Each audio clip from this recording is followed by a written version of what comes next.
तो dear students and viewers, एक request है, हम्बल रिक्वेस्ट है आपसे कि इस चैनल को ज़्यादा से ज़्यादा सब्सक्राइब करें और लाइक करें। जो डाउट होता हो उसके लिए कमेंट करें।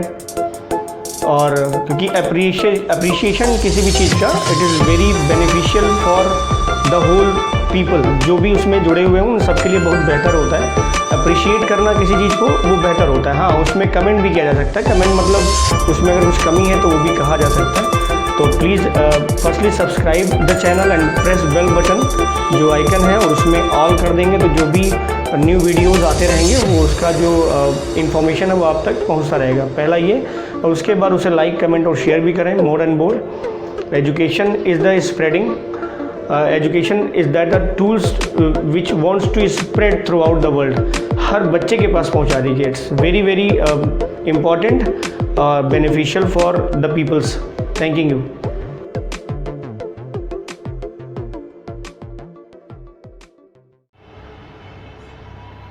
नमस्कार। तो आज हम लोग ठोस अवस्था के 5वें भाग का वीडियो अपलोड कर रहे हैं, और इसमें सॉलिड का सबसे महत्वपूर्ण हिस्सा है एक पैकिंग इन सॉलिड्स, ठोसों में संकुलन। थोड़ा सा इमेजिनेशन बेस्ड टॉपिक है ये, और पूरी कोशिश है इस वीडियो के अंतर्गत कि पैकिंग के बारे में आपको ज़्यादा से ज़्यादा बेहतर और कुछ फ़ोटो क्लिप के द्वारा समझा दी जाइए। बात होती क्या है, पैकिंग क्या होता है। तो आप जैसा जानते हैं कि जो सॉलिड होता है वो उसमें जो घटक कण होते हैं, घटक कण मतलब अणु, परमाणु या आयन, उनको हमने सॉलिड स्फीयर माना है, मतलब ठोस गोलक माना है। और इन गोलों के बीच में जो डिस्टेंस होगी वो बहुत कम होगी, मतलब कॉम्पैक्टनेस बहुत ज़्यादा होती है, सघनता बहुत ज़्यादा होती है। तो अगर मान लीजिए किसी सॉलिड में, जैसे इसके पहले वाला जो टॉपिक था वो डेंसिटी का था, ठीक है।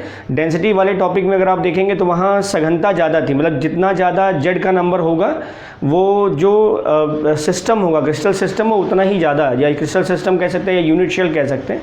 तो जो यूनिट शेल है उतना ही ज़्यादा हाई डेंसर होगा, मतलब उसमें कॉम्पैक्टनेस उतनी ज़्यादा होगी। जैसे सिंपल क्यूबिक जो था उसमें जेड की वैल्यू 1 आती है तो वहाँ सघनता कम थी। सघनता क्या थी, कम थी। बीसीसी में जेड की वैल्यू 2 आ रही, सघनता थोड़ी ज़्यादा थी।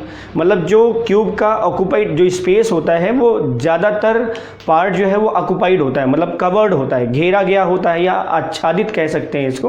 तो ज़्यादा हिस्सा कवर्ड होता है। एफसीसी जो होता है, फेस सेंटर्ड क्यूबिक या फलक केंद्रित घनीय संरचना जो होती है, उसमें अगर आप देखेंगे तो वहाँ जेड की वैल्यू 4 आती है। तो जाहिर सी बात, वहाँ जेड की वैल्यू 4 अगर है तो जो क्यूबिक स्ट्रक्चर होगा उसमें जो भी वॉल्यूम है वो ज़्यादा से ज़्यादा परमाणुओं द्वारा घेरा गया होगा। ये होता है। अब उसी संकुलन को, उसी पैकिंग को कैसे हम और एक्सप्लेन कर सकते हैं, तो जो ठोसों में संकुलन है उसको कैसे और एक्सप्लेन किया जाए। अब इसको ऐसे इमेजिन कर सकते हैं कि जैसे क्योंकि जो स्टडी करने का सॉलिड का तरीका है वो थोड़ा अलग है। जैसे जो परमाणु हैं वो गोलक या अणु, आयन या जो घटक कण हैं उनको गोलक माना गया है, और इन गोलों से हम क्यूब, रोम्बोहेड्रल, इस तरह के स्ट्रक्चर्स को फाइंड आउट कर रहे हैं। तो दोनों के बीच में कोरिलेट करने के लिए जो संकुलन है, जो एक्चुअल स्ट्रक्चर होता है वो ठोस गोलों का संकुलन है, मतलब उनकी पैकिंग है, उनकी व्यवस्था है। तो उसको 3 तरीके से मेजरली क्लासीफाई कर सकते हैं, ठीक है। तो आप ऐसे कह सकते हैं कि जो किसी ठोस में या क्रिस्टलीय ठोस में घटक कणों की जो नियमित व्यवस्था है और वो सघनतम व्यवस्था, वही कहलाती है संकुलन। ठोस का संकुलन या ठोस में संकुलन। क्लियर। अब इसमें जो संकुलन का तरीका है उसे समझा कैसे जाए। मेजर तो यही है, जो त्रिविमीय संकुलन होता है, क्योंकि ठोस 3D में होता है तो त्रिविमीय संकुलन ही मुख्य है। लेकिन इसमें इनिशियली अगर हम समझें तो 3 तरीके से क्लासीफाई कर सकते हैं। जैसे मान लीजिए ये सॉलिड स्फीयर है, एक ठोस गोलक, तो ये एक सिंपल यूनिट है। अब इस सिंपल यूनिट का अगर हम इस क्रम सेट करें तो अगर 1 डायमेंशंस पे हो, मतलब एक विमा संकुलन हो, मतलब एक ही अक्ष पर, चाहे वो हॉरिजॉन्टल हो चाहे वर्टिकल हो, अगर एक ही अक्ष पर हम परमाणु या घटक कणों की व्यवस्था को अलाइन करते हो तो वो कहलाएगा क्या, एक विमीय संकुलन, 1 डायमेंशनल पैकिंग। दूसरा जो फेज बनता है वो है द्विविमीय संकुलन, था 2 डायमेंशनल पैकिंग, ये कैसे होता है, ये दो अक्ष कवर करेगा, ये एक एक्सिस कवर करता है, चाहे हॉरिजॉन्टल चाहे वर्टिकल, ऊर्ध्वाधर तौर पे या क्षैतिज तौर पे, ये बात हो जाएगी। यहाँ द्विविमीय संकुलन है, मतलब दो अक्ष कवर किए जाएंगे, एक ऊर्ध्वाधर भी होगा और एक क्षैतिज भी होगा, दो अक्ष कवर किए जाएंगे।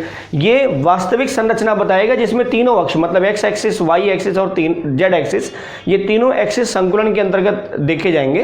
तो इसको पहले देखो एक विमीय संकुलन क्या होता है, कैसे होगा। ये एक यूनिट है, एक क्रिस्टल का जो कॉन्स्टिट्यूएंट पार्टिकल है, ठोस गोलक वो है। इसके बगल में अगर हम ऐसे ही एक अक्ष ले लें तो बगल में अगर हम देखें तो दूसरा, तीसरा, चौथा, और इधर भी ऐसे ही ढेर सारे गोलक होंगे। ये सब वन डायमेंशंस वाले हैं, मतलब ये एक ही अक्ष पर अलाइंड है, एक ही अक्ष पर अलाइंड है। और अगर आप देखें इनको, इसमें ये एक डायमेंशन, मतलब एक ही अक्ष पे तो वन डायमेंशन होगा। अगर इसको हम रिलेट करें थोड़ा सा, इसके रेस्पेक्ट में एक टॉपिक हमने शुरुआत के वीडियो में बताया था आपको, कोऑर्डिनेशन नंबर, समन्वयन संख्या या उपसह संयोजन संख्या। इसका अर्थ ये था कि किसी क्रिस्टलीय ठोस में जो यूनिट शेल आप डिस्कस कर रहे हैं उसमें एक गोलक, जो ठोस गोलक घटक कण है, उसके निकटतम प्रतिवेशी परमाणुओं की संख्या, मतलब ऐसे परमाणु, उसी समान त्रिज्या वाले ऐसे परमाणु जो उसके स्फीयर को टच करते हो, वो कहलाती है समन्वयन संख्या। ये वन डायमेंशनल पैकिंग है और इस वन डायमेंशनल पैकिंग में, ये वन डायमेंशनल पैकिंग है, वन डायमेंशनल पैकिंग। और इस वन डायमेंशनल पैकिंग में अगर आप देखें, हमने इसको 1D बोलते हैं, इसको हमने एक सर्कल को नोटिफाई कर रखा है। अगर इसके रेस्पेक्ट में देखें तो इसके लिए ये दो ऐसे हैं जो इसको टच कर रहे हैं, मतलब एक ये टच कर रहा है, एक ये और एक ये दो एटम जो हैं इसको टच कर रहे हैं। इसका मतलब ये है कि एक विमीय डायमेंशंस में जो कोऑर्डिनेशन नंबर आएगा, जो समन्वयन संख्या आएगी यहाँ पर, जो समन्वयन संख्या यहाँ आएगी, इसको उपसह संयोजन संख्या भी कह सकते हैं, और वो आएगा कितना, 2। क्लियर, समन्वयन संख्या इसकी आएगी 2, किसी भी परमाणु के लिए। आप मान लीजिए इसको ले रहे हो तो इसके रेस्पेक्ट में 2 आएगा, इसको ले रहे हो तो इसके रेस्पेक्ट में 2 आएगा। अगर हम ऐसे अलाइन कर दे तो इसके रेस्पेक्ट में एक इधर होगा, एक इधर होगा। ये एक अक्ष पर परमाणुओं की या घटक कणों की व्यवस्था है या ठोस गोलकों की व्यवस्था है, जिसका जो कोऑर्डिनेशन नंबर है वो आएगा 2। इसकी क्लिपिंग दी गई है, आप उसे ध्यान से देखेंगे तो समझ में आ जाएगी बात।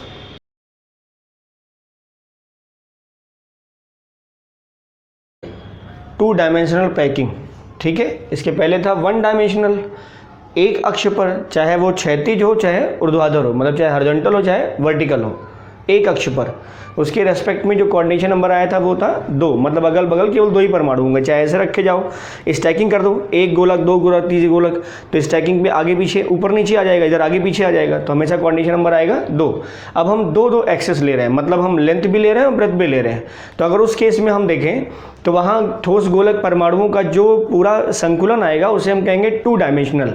2 अक्ष पर है ना, 2 विमा पे है, तो द्विविमीय संकुलन, 2 डायमेंशनल पैकिंग अगर हम देखें तो ये 2 टाइप से हो सकता है। पैकिंग का 2 तरीका हो सकता है। क्यों ऐसा कह रहे हैं? क्योंकि जो गोलक परमाणु हैं उनके रेस्पेक्ट में जो अगला गोलक परमाणु वो कहाँ व्यवस्थित हो रहा है, किस तरीके से व्यवस्थित हो रहा है, उसके अक्षों के बीच में संबंध क्या है, इस आधार पर सिर्फ 2 प्रकार की व्यवस्था पॉसिबल है। देखो, जैसे ये ठोस गोलक था, ये ठोस गोलक अगर है तो ये ठोस गोलक है। अब अगला जो गोलक लग रहा है या अगला जो गोलक लगने वाला है वो या तो इसके नीचे लग जाए, ऐसे ही लग जाए, ऐसे लग जाए, या तो इस तरह की पॉसिबिलिटी हो, ऐसे लग जाए, या एक तरीका ये हो सकता है कि ये एक 1 एक्सिस या सिंगल डायमेंशन का अरेंजमेंट है, ये सब पास पास है, ये सिंगल डायमेंशन का अरेंजमेंट है। जो अगली लेयर बने वो इन दोनों के बीच में, जो यहाँ जो इनका इंटरन्यूक्लियर एक्सिस का जो बीच आएगा वहाँ पर अगले सीरीज का अरेंजमेंट हो रहा है ऐसे। तो इस तरह से अगर आप देखें तो 2 तरह की पॉसिबिलिटी हो सकती है। या तो इस तरह का अरेंज करें, जब 2 डायमेंशन होगा, ये 1 डायमेंशन था, अब इसके ढेर सारे हम जो स्फीयर सॉलिड हैं उनको अरेंज कर रहे हैं, तो इस तरह से भी अगर हम देखें और इस तरह से देखें तो यहाँ दो पॉसिबिलिटी, या तो इस तरह की पॉसिबिलिटी है ये, मतलब जो अगला गोलक है वो एक ही अक्ष पर अलाइंड हो रहे हैं, ये जो सिंगल एक्सिस है इसी पे अलाइनमेंट अगर हो रहा है तो, या इस तरह से कहो ये हॉरिजॉन्टल हो गया और ये वर्टिकल हो गया, इस तरह से अरेंजमेंट हो सकता है। दूसरा अरेंजमेंट इस टाइप का, जैसे ये था, यहाँ पर अगर आप देखेंगे तो लेयरिंग थोड़ी अलग है। लेयरिंग अलग कैसे है, जैसे इस गोलक का जो एक्सिस है वो थर्ड लेयर के एक्सिस से मैच कर रहा है, ये अब यहाँ इस तरह से बनेगा, ये मैच कर रहा है अगले एक्सिस से, मतलब ये वाला एक्सिस अलग है और ये वाला एक्सिस अलग है, तो इनके जो एक्सिस ये देखो, ये अलग है, ये अलग जाएगा। ऐसे यहाँ पर भी ये वाला जो लेयरिंग है वन डायमेंशन का, ये टू डायमेंशन के केस में अपने थर्ड सीरीज वाले एटम के साथ कोरिलेट कर रहा है, समझ रहे हैं आप। तो ये थर्ड वाले सीरीज से कोरिलेट कर रहा है, मतलब ये जो है इसके साथ कोरिलेट करेगा। तो ये 1 नंबर का हो गया, ये 2 नंबर का, ये 3 नंबर का, फिर ये 1 2 3, इस तरह का अरेंजमेंट है। और यहाँ 1 1 1 सीरीज चलेगी, तो यहाँ 1 2 3, मतलब ये 1 2 और ये थर्ड है, ये 1 का जस्ट दैट मीन्स उसी का रिपीटेशन है, तो इसको हम कह सकते हैं 1 2 1 2 1, ये नंबरिंग ज़्यादा बेहतर है।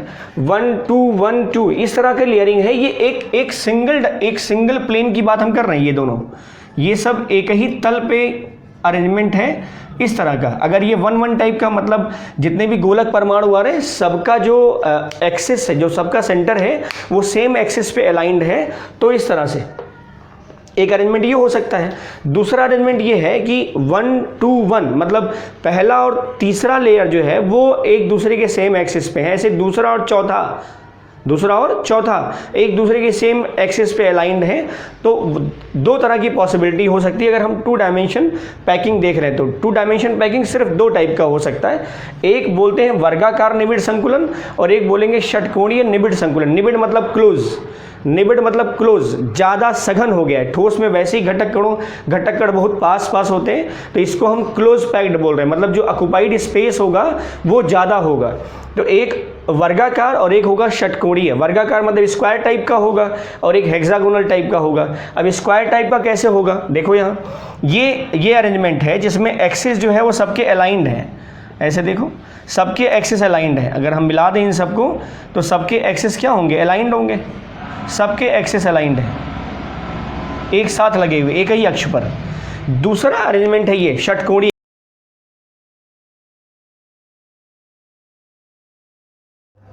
अगला देखो, ये है इस तरह का अरेंजमेंट था, ठीक है। अब इसमें अगर आप देखेंगे तो यहाँ जो एक्सिस का अलाइनमेंट है एक ही प्लेन का है बेटा, ये सब एक ही प्लेन पे, आप चाहे इसको क्षैतिज प्लेन मान सकते हो या चाहे ऊर्ध्वाधर प्लेन मान सकते हो, मतलब हॉरिजॉन्टली या वर्टिकली कोई एक प्लेन मान लो। प्लेन समझ रहे ना आप, प्लेन मतलब एक पर्टिकुलर, जैसे ये दिस इज द प्लेन, ये एक पर्टिकुलर प्लेन है तो एक प्लेन आप मान सकते हैं, ठीक, ये एक प्लेन मान सकते हैं, ये चाहे मान लीजिए चाहे ऐसे, तो this is the plane, clear. तो इस प्लेन पे अगर आप देखें ओसी में हमें 2 डायमेंशन मिलेगा, प्लेन पे ही हमें क्या मिलेगा, 2 डायमेंशन, एक इस तरह से एक इस तरह से।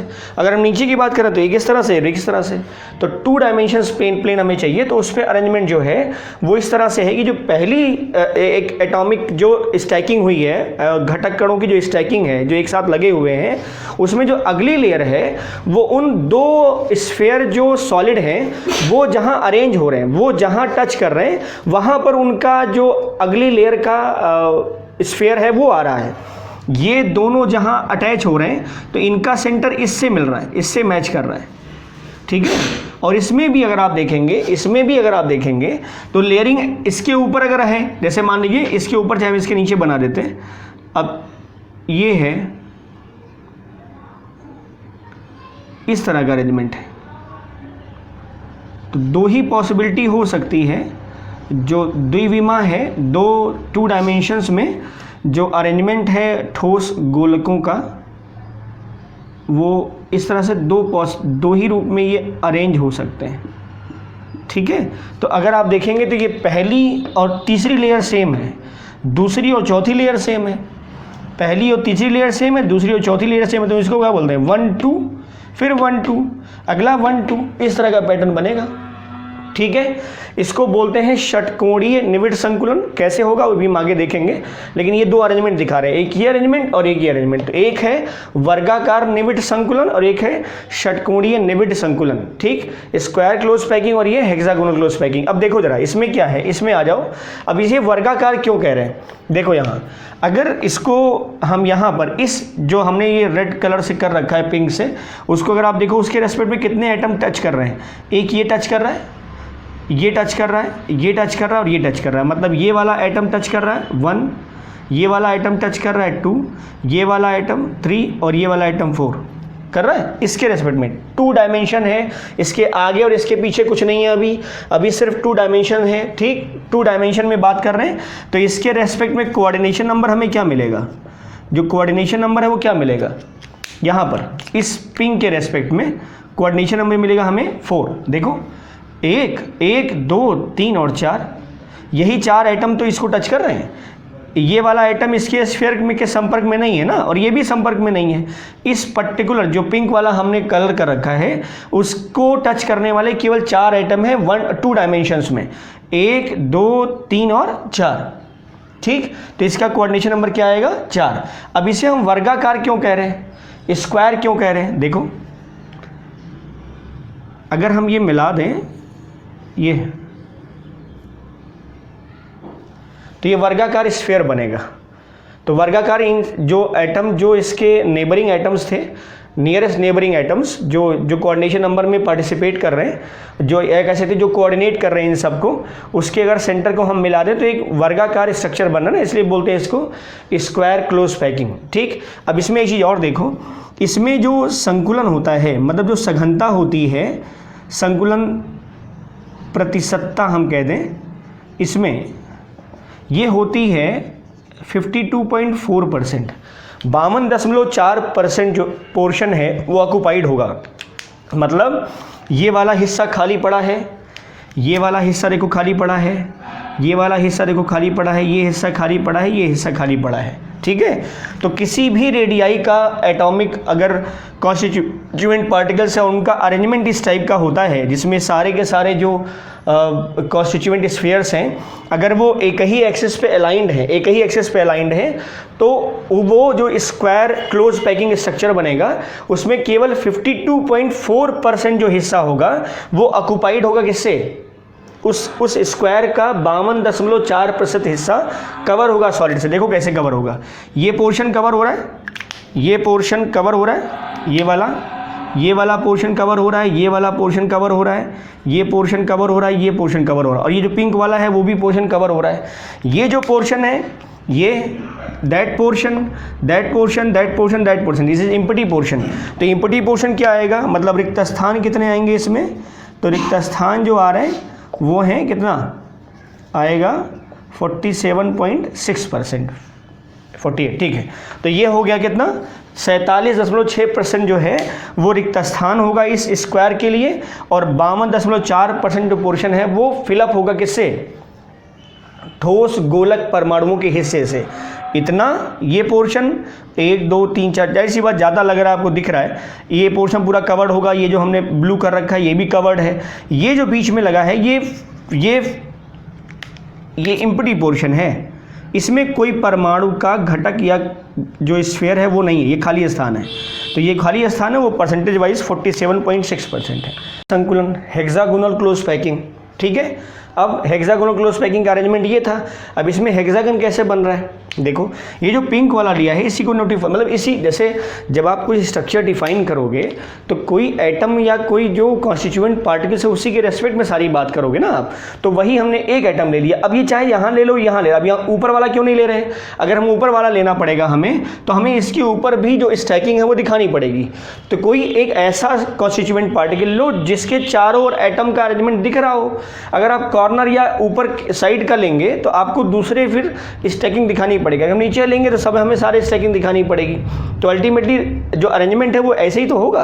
तो उसमें से किसी एक एटम को हम ले रहे हैं जिसके रेस्पेक्ट में हम ये जो षटकोणीय निबिड़ संकुलन है, हेक्सागोनल क्लोज पैकिंग है, वो अरेंज कैसे हुआ वो दिखा रहे हैं। अब देखो इसमें इस एटम के रेस्पेक्ट में जो इसके स्फीयर को टच करने वाले, मतलब इसमें जो कोऑर्डिनेट करने वाले कॉन्स्टिट्यूएंट पार्टिकल्स वो कौन कौन से हैं? एक तो ये हो गया, 2 ये भी टच कर रहा है, ये भी टच कर रहा है, ये तीसरा वाला हो गया, ये चौथा वाला हो गया, ये पांचवा और ये छठा। देखो इस पिंक जो स्फीयर है उसके रेस्पेक्ट में इसके स्फीयर को टच करने वाले कितने एटम हैं? 1 2 3 4 5 और 6। तो इसका कोऑर्डिनेशन नंबर कितना आएगा? इसका अगर कोऑर्डिनेशन नंबर समन्वय संख्या देखी जाए तो कितनी आएगी? 6। क्लियर? यहाँ कोऑर्डिनेशन नंबर आया था 4 और यहाँ कोऑर्डिनेशन नंबर क्या आएगा? 6। इसके रेस्पेक्ट में किसी भी बॉल को ले लो, इसको ले लो, आप इसको ले लो, इसके रेस्पेक्ट में देखो 1 2 3 4 5 और 6। इसको ले लीजिए, इसके रेस्पेक्ट में देखो 1 2 3 4 5 और 6। मतलब कहने का कि जो 2 डायमेंशनल पैकिंग दिखाई दे रही है उसमें जो अरेंजमेंट है वो इस तरह से हुआ है कि जो सीरीज है एक प्लेन पर 1 2 1 2 का क्रम चल रहा है। मतलब एक अक्ष पर जो एटम अलाइंड हैं उन 2 एटमों के लास्ट जो बीच में जो स्फीयर टच कर रहा है वहां पर अगले जो लेयर है उसका स्फीयर का सेंटर आ रहा है। और तब उस दशा में अगर हम देखेंगे तो वहाँ hexagonal close packing structure occupied होगा, यहाँ मिलेगा। वो हेक्सागोनल क्यों होगा? 6 है ना, 6 की कोऑर्डिनेशन नंबर में कैसा आएगा क्यों? तो वो साफ दिख रहा है कि इस पिंक के रेस्पेक्ट में देखें तो 1 2 3 4 5 6 कोऑर्डिनेशन नंबर है। हेक्सागन देखो, इसको अगर हम ऐसे अरेंज कर दें, इनके एक्सेस को मिलाएं तो देखो हेक्सागन बन रहा है। ये हेक्सागन मतलब 6 भुजा वाला है ना, 6 भुजा वाला, या षटकोणी मतलब 6 कोण वाला। तो 6 कोण है 1 2 3 4 5 6, 1 2 3 4 5 और 6 कोण है, हेक्सागन है। क्लियर? अब यहाँ देखो थोड़ा यहाँ कॉम्पैक्टनेस थोड़ी ज़्यादा है as compare to this portion. Square close packing वाले से हेक्सागोनल में जो संकुलन है वो ज़्यादा है। तो यहाँ पर जो संकुलन है, संकुलन क्षमता या संकुलन प्रतिशतता हम कह दें, यहाँ जो संकुलन प्रतिशतता है वो उसके रेस्पेक्ट में ज़्यादा है और ये लगभग होता है 60.4%। तो this is 52.4% and that is 60.4%। और यहाँ पर जो रिक्त स्थान होगा या रिक्त प्रतिशतता जो खाली है, एम्प्टी स्पेसेस कह सकते हैं, उसका परसेंटेज आ जाएगा 39.6%। क्लियर है? 39.6%।